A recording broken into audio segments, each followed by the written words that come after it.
I don't want to. Oh God, why didn't anybody tell me? Oh my God, my insides are on fire. No, please, no more. Dad, I'm scared. Get the phone. Call 911. Hey guys, FilmCrazyAdam here. To those of you that have just stumbled across this channel, I appreciate you rolling the dice and I hope you enjoy what you see. To those of you that continue to roll the dice for some reason, I really appreciate you coming back. I hope I can continue to entertain you, and I hope you continue to enjoy what you see. Anyway, pleasantries out of the way, let's get to the video that you really came to see.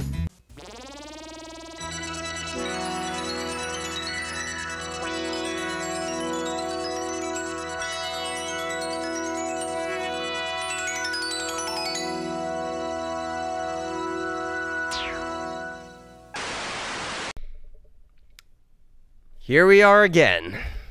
Another week, another episode of She-Hulk. And if nothing else, if absolutely nothing else that I can say, I can applaud this show for its consistency. That's right. I just said, thank you for being consistent, She-Hulk. You have consistently gotten worse with each episode. I didn't know you could do that. Look, last week when I said that, I was joking. I didn't actually think that you guys would take that as a challenge, Disney. I didn't think like you'd see my review and say this episode was worse than the one before that, and the one before that, and the one before that. They can't possibly make episode 4 even worse than episode 3. And then Disney said, hold my beer. I got this. Now, I know. Look, I know that like these episodes were filmed months or like a year or so ago. I know. But it's crazy the coincidence how I said this and then this episode aired. I mean, this show... I'm not going to bang the desk. There, I banged the desk. I'm not going to... Or I should say, like, where do I go from here with this show? It's just... At this point, it's not just painful to watch. It's soul-crushing. Well, maybe not quite soul-crushing, but it's getting there. It's really getting close. Because it's becoming more unrealistic with each passing episode, which is saying a lot in a comic book-based show. I mean, really. I've seen stuff more realistic on SpongeBob than I've seen in this prior episode of She-Hulk. It's getting to the point where it's past the point of insulting and actually kind of getting to the point of offensive in the terms of like, you're not just insulting my intelligence, you're offending my intelligence by how bad and how stupid. Like, I've said it a million times now, and I've said it in every review for She-Hulk so far, and I'm going to say it again. Story, characters, editing, directing, pacing, realisticness, the CGI, none of it. All of it is just so fucking bad. It hurts to watch this show. I mean, like, thank God that this show that each episode is less than a half hour. I don't know if I could survive if they were longer. But I mean,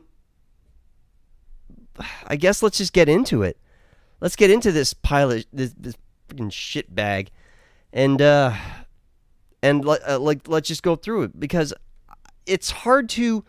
I can say these words over and over again, but like look. Okay, so the episode opens up. We are in Los Angeles, and now what is this place? What am I looking at here? Yeah, okay, so maybe like 1 second off the bat, you're like, dude, you're nitpicking. Like, why do you have a problem with this? But just go with me on this one. Just go with it. So, this is our setting. There's a building. It looks like a mansion. I mean, I don't see any signs outside. I don't see a swimming pool. I don't see, I don't see anything that makes it look like a hotel or a club. It looks like a private residence. But then we move forward, and there's this guy doing a magic show. This, the antithesis of David Copperfield, a stage magician, but he's the worst kind. Like, he's one step above, like, birthday clown in terms of ability and magic tricks. But so, like, all right, what am I looking at here? Is this a theater? Is it a club? Is it because you've got these center theater style seats, but then you have tables off to the side. Now, forgive my ignorance if this is actually how it's set up. I've never seen a setup like this ever before in real life or a movie. You're either all theater seats or you're all tables. There is no, like, half and half here. So, like, just this setup, not even a full minute into this freaking episode, and already I'm like, what the fuck am I watching? What I am seeing doesn't make any sense. Again, is this a private residence? Is it an actual club? Because if it's like an actual venue, usually they show the front of the venue, you know, with the building's title on it, like the Paramount or something like that, you know, with the marquee. So you would see in lights who this fucker is. I'm cursing a lot. I'm sorry. That's how angry that this episode has made me. I didn't know you could do that after episode 3. Again, less than a minute in, and already nothing makes sense. Nothing. But let's just go with it. We're going to move on. I don't know, again, like, who these people are, why they're there. They look so bored. They look so tired. They look like they're falling asleep. So, like, did they pay money? Are they guests? Like, why are you there? If this guy is so boring that literally not a single person is paying attention, why hasn't everyone just walked out? It makes no sense. And again, this guy is so bad at his act. And then there are these 3 women that look like they're either in the middle of a midlife crisis or they're in the middle of a bachelorette party. And they are literally the only ones with drinks. Nobody else in this audience has a drink. And this girl somehow is sloshed beyond belief. Like, she is. And it's amazing that the writers actually portrayed women in a less than stellar light. Like, she is this idiotic, like, California Hills bimbo. I mean, listen to this. What is your name, young lady? Madison, with 2 N's, 1 Y, but it's not where you think. Wow. God, can you get more millennial? Can you get more, stereotype, cliche stereotype, negative cliche stereotype of a drunk woman on a bachelorette party, at a bachelorette party? I mean, seriously. And then, so he's failing, and his big, you know, his big closer is that he pulls out a portal ring, one of Doctor Strange's, one of the magic portal rings, and he opens up a portal. Evidently, this is a portal to, like, some kind of demon realm. It's not to any place on Earth. But this is his closer. His closer is, I'm going to open up a portal and send somebody there and then close it, and then that's it. No, seriously, that's his ender. It's not, I'm going to make her disappear and then make her come back, because that doesn't happen. Okay?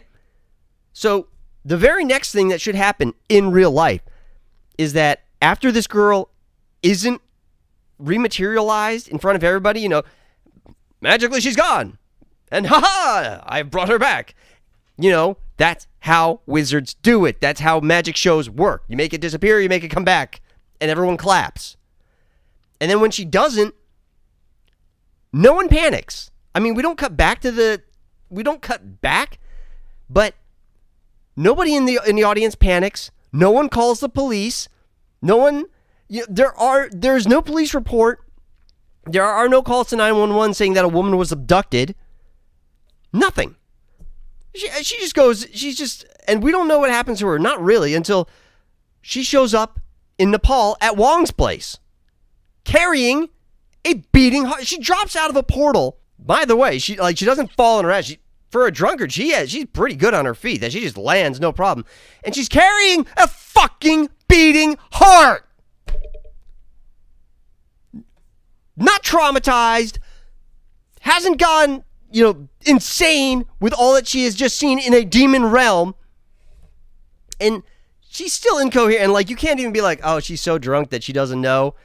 Okay, if she was that drunk where she doesn't know shit, she wouldn't be able to land on her feet like that. She wouldn't be able to fall out of a portal, drop 7 feet, and land easily on her feet and still maintain balance. So no, she is not blackout drunk. At most, she seems bored about everything that happened. Where are the goblins? And Wong is like, what the hell just happened? She couldn't care less. She went to a demon realm, and now she's somewhere else with some strange man she doesn't know. We know him, and we love him because he's Wong, but, she couldn't care less. This woman so doesn't care.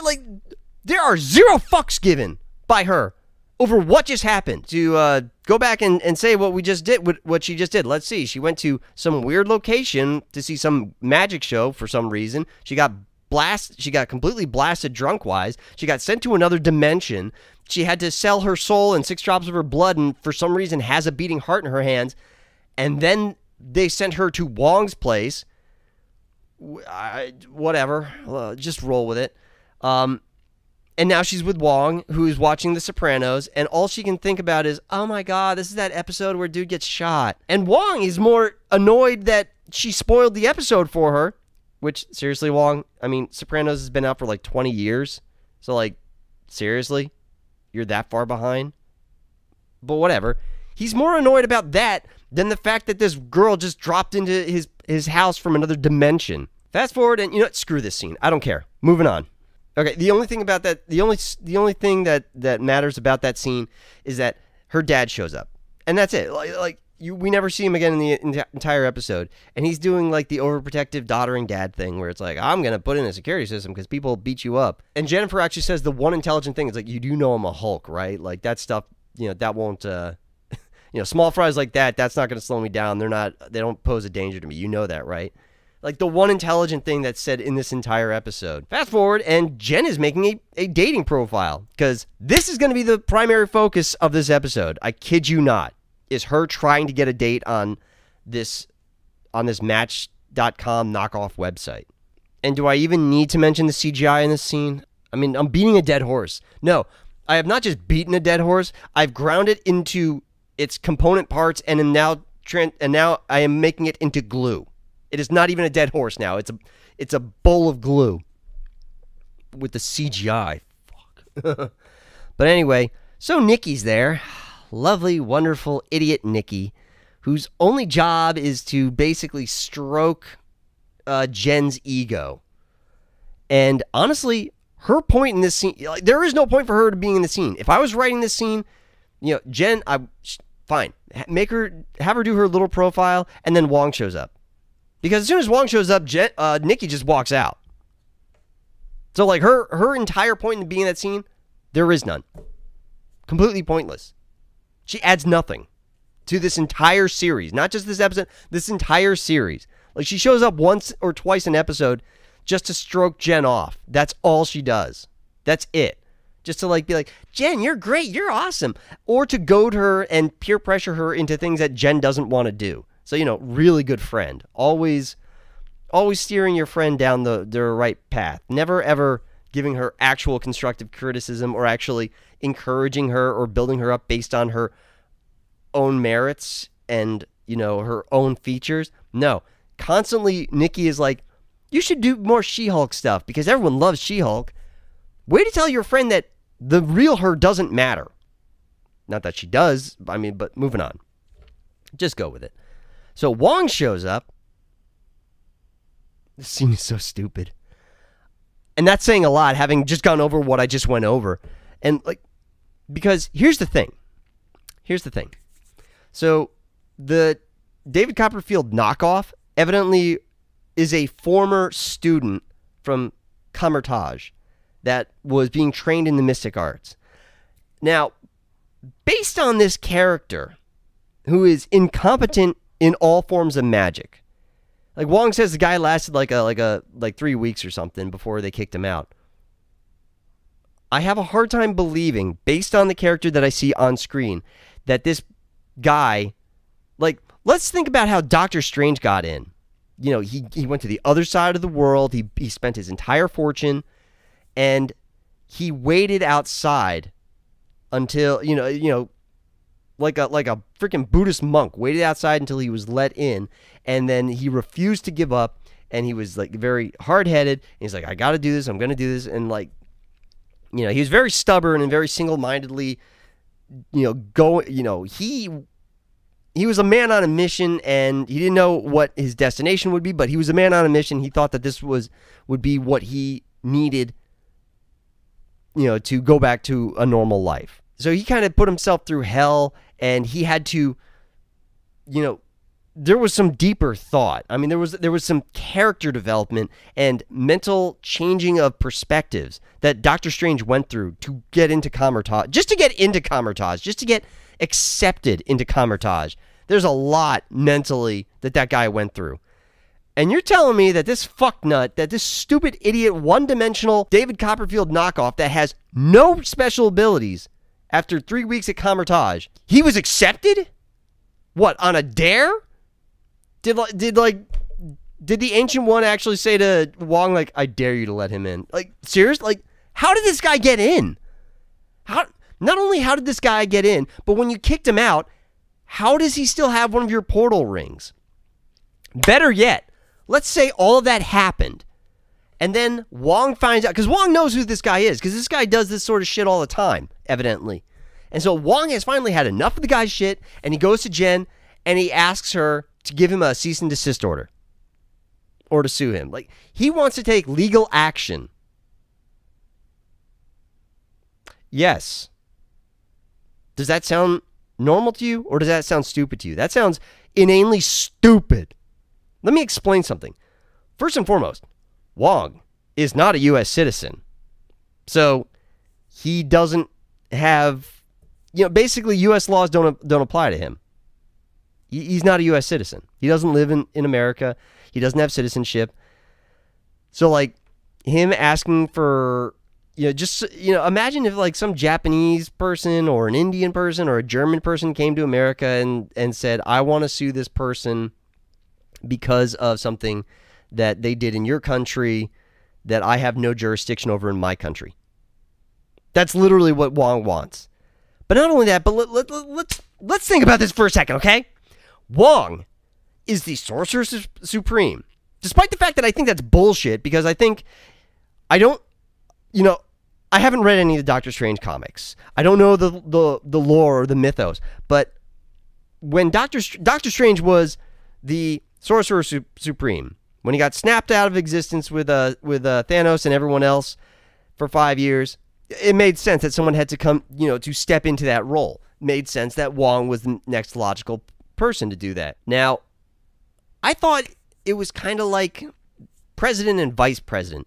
In the real world, if the president were to, if he went skiing and, wiped out and, crashed into a tree or something and then went into a coma, the vice president would then step into the role of the presidency and continue running the country until the president came out of it. And then, like, let's say, a couple weeks later, a month later, the swelling in the president's brain goes down and he wakes up.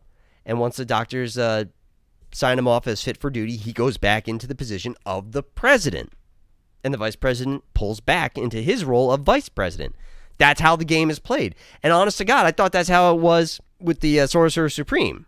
Why did I think this? Because I have this thing in my brain called logic, where it just makes sense that Doctor Strange is the most powerful and the most gifted and the best person when it comes to magic in the universe.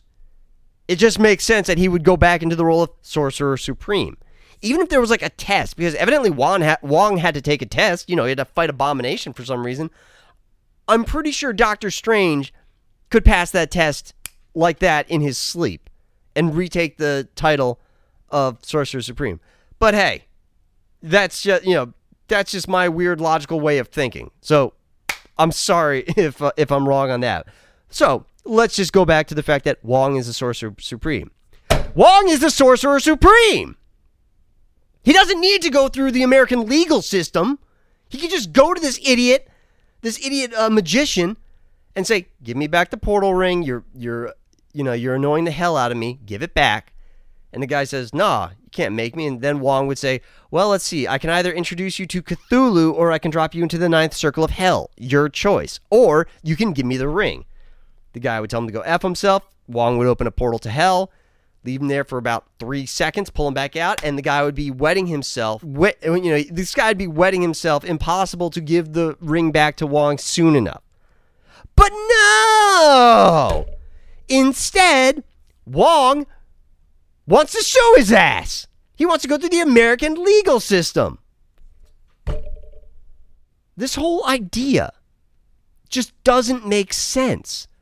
Unless somebody can like really spell it out for me and show me the thing I missed, or like point me to the comic that like really explains all this shit. But even then I call bullshit, because here's the thing that I think Disney did right at the beginning of the whole MCU, is that they didn't give the fans homework. Yeah, there was the Daredevil TV show and Agents of S.H.I.E.L.D., and those things referred to things that happened in the movies, but they never crossed into the movies. In other words, you didn't have to watch the shows to get the movies. It was the other way around. Like, you had to watch the movies to kind of get things that they were mentioning in the shows. This was done out of consideration for the audience, because not everybody watches TV. Not everyone has the time to watch 26 episode seasons, every year. It sounds like, maybe I'm asking too much, or maybe I'm saying, what I'm saying is that most people can find time to go see 4 or 5 movies a year. One weekend every 2 months. That's not hard to do. So if Marvel drops 3 movies or 4 movies a year, that's doable. And people watch them and they can stay with that universe and that continuity built up in the movies. So all you have to do is watch the movies to get the story. But now, Marvel, like, first example was with Doctor Strange in the Multiverse of Madness, that if you didn't watch WandaVision, you were really freaking lost on what the hell was going on in that movie and what they were talking about and what the hell was going on, and these kids, and Wanda evidently abducted a town, or like held a town full of people hostage. Well, yeah, that was a thing. And so now they're like, it's just so wrong what they're doing to the fans. Not just this. I mean, I can go on about how they're screwing over the fans. But anyway, Wong talks to the terrible CGI Jen and explains, I want to sue this guy. Okay, fine, whatever. Moving forward, just go with it. So, next scene, Jen and Nikki are at a restaurant. And, all right, this is a personal pet peeve of mine. Here's the thing I don't understand. Okay, all right, I get that people do conduct business in restaurants and coffee shops. I get that. I personally, it's a pet peeve of mine. I think it's stupid and annoys the shit out of me when I see people doing that. When I see people, like, on their laptop answering calls and, like, they're just using the free Wi-Fi to conduct business. I don't know why that annoys me, but it does. But whatever. It's a thing. People conduct business. But here, they have files, they have computers, they have all these stacks of paper. Like, why? Why did you bring all that stuff? You have an office. You have a house. Why did you bring your entire office with you to this restaurant? Why? Oh, wait, and then, of course, there's the, we can't go 5 minutes in the show without showing a negative male stereotype, specifically a negative white male stereotype. This just goes back to, like, this entire episode. This entire series is so unbelievable that there hasn't been a decent male, a decent human male in this entire series thus far, except for, like, her father. And even then, the father is kind of, like I said, like the absent-minded, kind of doddering old man kind of thing. But like every single other male has been portrayed as negative and as stereotypical and as cliche as you could possibly make them. It is so unrealistic. It is just getting so... I'm just getting so tired. I mean, I was tired of this shit in in last episode, but now it's just like... I don't even have words for it. I can't even think of how to describe how it's just so old, and it's just so... I'm just so over this show. Moving on. All right, I'm really not going to comment much on this scene because you have Wong, you have Jen, you have David Copperfield knockoff, and you have a Nikki knockoff. Yes, that David Copperfield knockoff, the guy that's with him, is literally the male version of Nikki for Jen. I'm not even kidding. It's literally her. It's literally the same character, just as a male. I mean, all this guy does is repeat what David Copperfield says and just does this. Like, holy crap. I would love to know if the writer, like, if I showed this to, like, the writers, I'm like, did you know that you just carbon copied the character? This scene is so insulting and so full of misandry because, like, all male characters, even Wong, they all act like they're 4-year-olds. Like they're 3-year-olds arguing about Pokemon cards or arguing about who has, whose father is cooler or whose sports team is, but like, it's just infantile arguing. Like, they're children. Except for Jen, who's like the only adult. Like, come on, guys, let's be mature. All right, come on, let's all be adults. And not only that, but like, you get, like, when the writers wrote this scene, they actually add pauses into this scene as if there should be a laugh track that's not there. I can't. I'm so disgusted by this series, by this show, by this particular episode. I'm horrified to think about what comes next week. Like, Daredevil's supposed to show up, but he's going to be in the yellow suit, not the red suit. Yeah, I saw that in the D23 Expo thing. Oh, I got a video about that tomorrow. I'm getting ahead of myself. Anyway, so moving on. Jen is now on a date. She took Nikki's advice and basically, after making profile, just swiped right on literally everybody and then just took, because Nikki's like, oh, it's a numbers game. You got to hit as many as you can. And so this is the very first date. And this guy, again, the cliche, terrible male stereotype. Like, everything about this guy, nothing about this guy seems realistic. It's not even realistic. It's not even, like, he's not even trying to pretend he's not on his phone. He literally is talking about how cool he is and how much he likes himself. And he takes out his phone and then just starts scrolling through it, completely ignoring her. As if he's not on a date. Like, this is a date. Like, the plan on a date is to see if you guys are compatible and maybe possibly get lucky that night. And he is doing everything he can to torpedo this date. It's not realistic. It's unbelievable. It's not even funny bad. Do I have to talk about this scene, this courtroom scene? They go to court. And again, literally everyone in this scene, except for Jen, is a juvenile. At one point, the judge says, I don't believe you have any grounds to stand on in terms of magic tricks and being able to... God, I don't want to do this review. The judge is about to say, it's clear the judge is about to throw the whole thing out, and then Jen turns to Wong and says, don't you have a witness? And Wong's like, you really don't want me to call her? And Jen's like, I really do want you to call her. So they call Madison, the drunk offer, and somehow she's still drunk. I don't know how long it's been. I don't know where she is, where she's from originally, but like wherever she is, she's drunk again. Again, she's complete, like, this is it. This is her character, the drunk girl. And then Jen immediately realizes, okay, this was a mistake. And Wong's like, yeah, I told you. And, this is supposed to be like a courtroom drama. I mean, I don't know how, like, they're trying really hard in this episode to pull the comedy part of this comedy series. But, like, nothing in this scene would have happened in real life. I mean, the flamboyancy of David Copperfield, the fact that he's blowing off pyrotechnics, the fact that a girl was just portaled in, the fact that she's drunk off her ass, literally none of this would have been allowed in court. In the last 2 minutes, there's a dozen things that the judge would have called, the bailiffs to arrest people. She would have thrown things out, held people in contempt. Pretty much everybody in the courtroom that is on this side of the gallery would have been in jail. Just everybody. Somehow the judge just lets the guy go. Like, after an idiotic performance, and like, I could do a better magic performance than this guy. And the judge says, no, that's okay. It'll be fine, and lets him go. Oh, I have to agree with Mr. Blaze. He may continue to practice his livelihood. Whatever. Just go with it.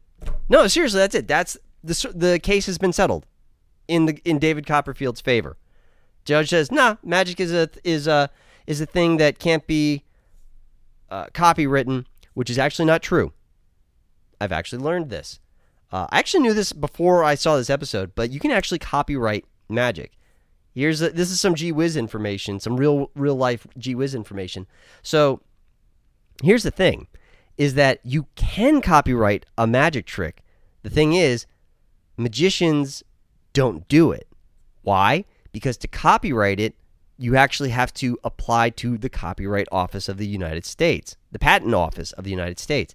And when you do that, you have to explain in painful detail everything. You basically have to spell out how the trick is done in painful, exact, precise detail. You have to explain everything to the letter of how a trick is performed, and well, that's it. How the trick is performed.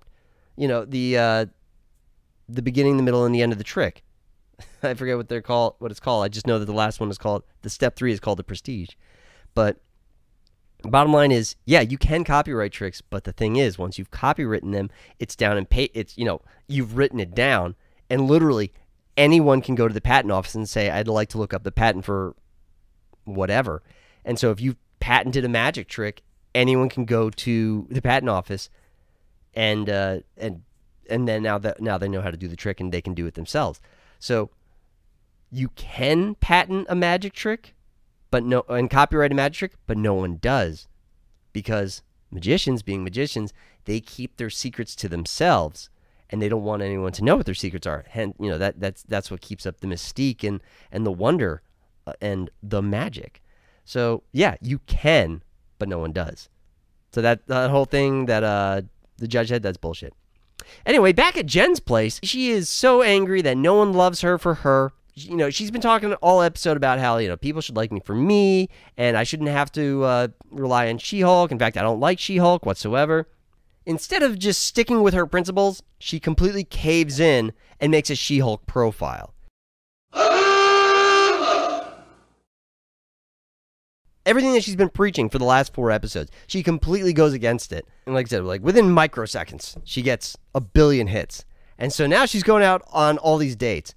Here's the thing. From my perspective, how it's portrayed in the show is all these dates are taking place in one night. She's speed dating. This is how the show is presenting it. Because where she's at the same restaurant, she's at the same table, she's got the same stupid light and the same tree behind her in each one of these encounters. So, what is going on here? She is literally speed dating. You're not supposed to believe that. You're not supposed to think that she's speed dating. You're supposed to believe that these are different guys on different dates. But no, she's doing all these, but from what I see on screen, she is literally doing one date after another, in a night. Did she, how did she set up these dates?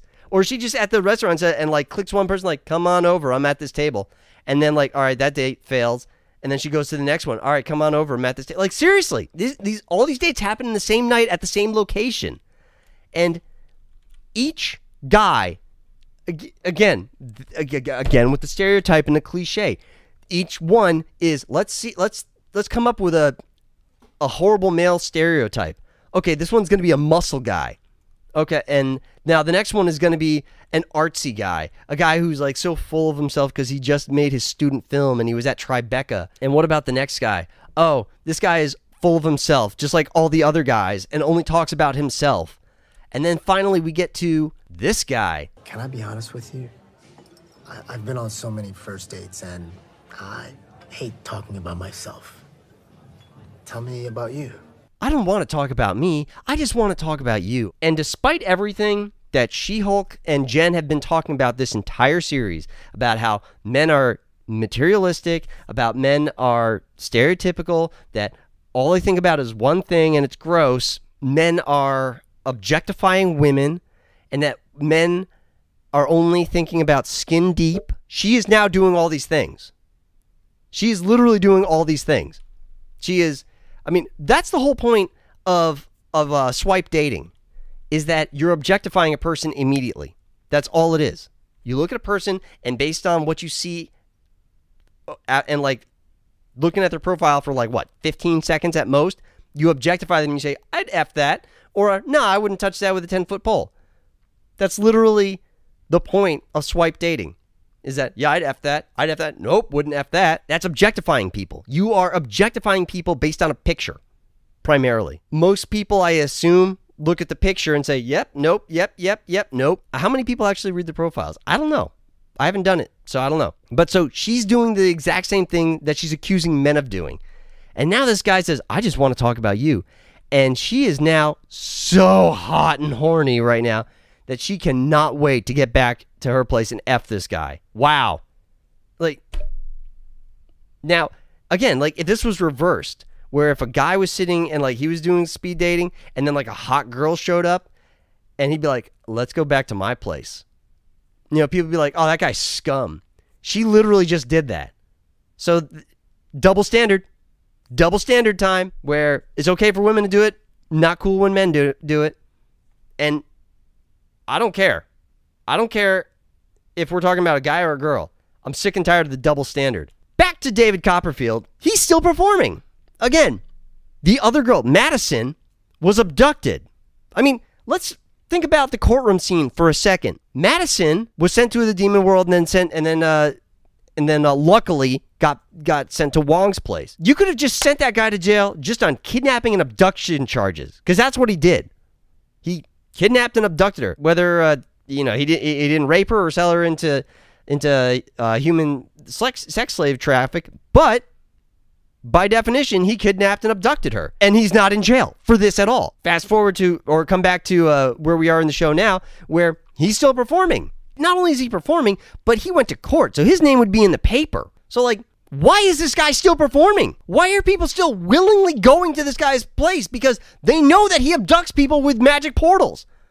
And they do. Like, this girl's like, I don't want to go in that because that portal, because I heard about what happened to the last girl. Why did you go to his show? Why are people still going to this guy? Why is he not in jail? But he's like, come on, get in the portal, go. And she's like, no, I'm not doing it. And he's like, stupid bitch. And so he's like, I got a better idea. And conjures up a bird, which lands on the girl's hand, lays an egg, and the egg hatches into an imp, a goblin, a demon, something. And then he opens a portal to hell. And all these goblins come out. Just go with it. Just fucking go with it so we can get over with this stupid fucking thing. He freaks out and goes to Wong, and he says to Wong, I fucked up. I need your help. And Wong says, fine. By the way, you're in trouble after this. So he goes to close up this portal from hell and get rid of all these demons, all these goblins that are running around. Next, we cut back to Jen's place, where she is trying to get lucky with this guy. She then gets phone calls from Wong. First of all, does Wong even have I've never seen Wong have a cell phone. Not saying he doesn't, but like, okay, so you are in a locked room, because he's in a locked room, a locked auditorium with all these demons, all these goblins flying around, and for some reason, he's calling up She-Hulk. Why? Well, let me tell you why. Because he needs her help to capture and like to corral all these goblins and demons back into the portal to hell. He called She-Hulk. He called She-Hulk. And don't give me that shit that, well, this is her show. Why wouldn't he call it? Because it doesn't make any fucking sense. He could have called literally anybody from Kamar-Taj. He could have called Dr. fucking Strange.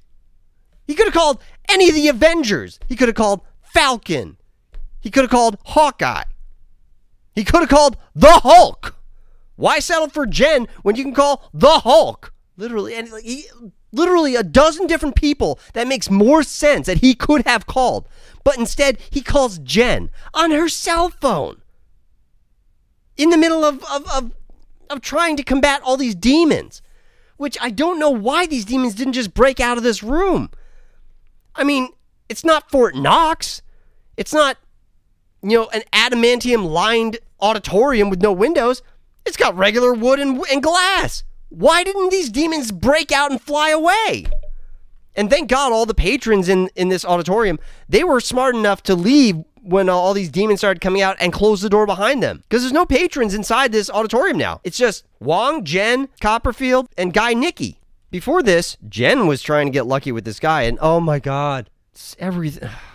She did the thing with the wine, splashing it on. It's like, oh my God, I poured wine on you. Oh, it's okay. Let me just take off my shirt. And she goes, oh yeah, just drooling over this guy. Again, like if this was switched, where it was where like a girl took off her top and was just in her sports bra, and a guy was like, oh yeah, people be like, oh God, you're such a pig. I can't believe that they would make a show that portrays a man objectifying a woman like that. Good God. But they're fine. But it's fine to do it like this, especially when she's a very bad CGI green woman. And then the cherry on top of that is after Wong sends all the demons to hell, he sends her back to her apartment. And instead of just opening up a portal where she can walk through, for some reason, and we know why, it's so that we could have this scene where she drops down on this guy, which, again, the coincidence of it all, that Wong opens a portal that she has to drop down through to land on this guy who just happens to be still on the couch. Not just on the couch, but laying down on the couch. So he was in perfect position. It even helps that, like, she landed head facing his head as opposed to in a 69 position. A lot of wonderful little coincidences that happen there. And then, literally, the most emasculating thing I've ever seen on a screen in TV or movie form is she lifts him up like a baby and carries him off to the bedroom. And then the next morning, Jen is in Jen form making breakfast. And the guy comes in, he's like, who are you? And she's like, oh, well, I'm Jen. He's like, who?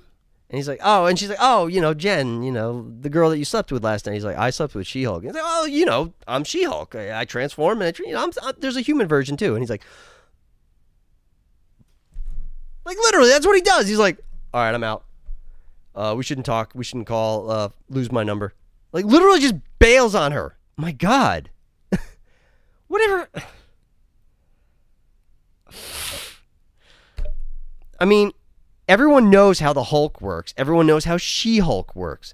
Like, if you know who She-Hulk is, then you know that she's Jen Walters. There was a whole news story about her in episode 2. About how she was this human that transformed into a She-Hulk in the middle of court.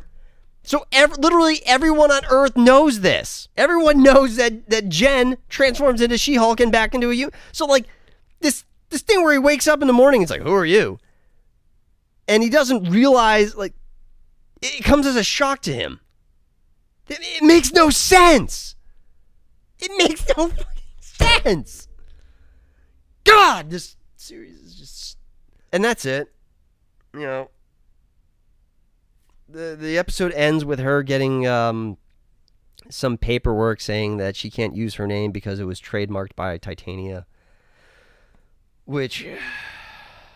That is actually the one thing that makes sense in this entire episode.